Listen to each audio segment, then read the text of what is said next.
You ask Tiger to solve. This deals with linear equations with one unknown. The final result is p equals 1. Let's solve it step by step. Simplify the expression.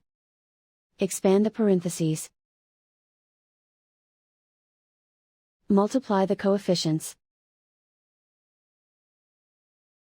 Simplify the arithmetic.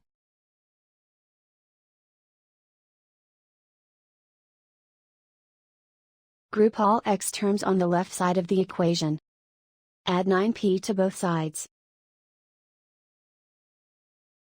Group like terms. Simplify the arithmetic.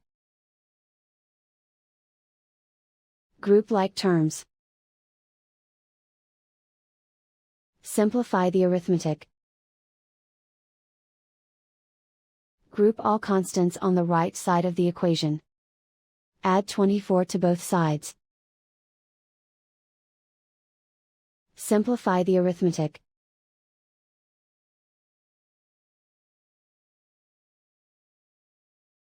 Isolate the x. Divide both sides by -12.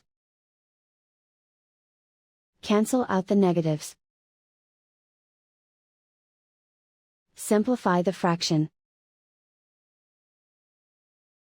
Cancel out the negatives.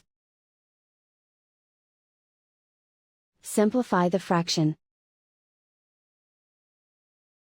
And so the final result is p equals 1.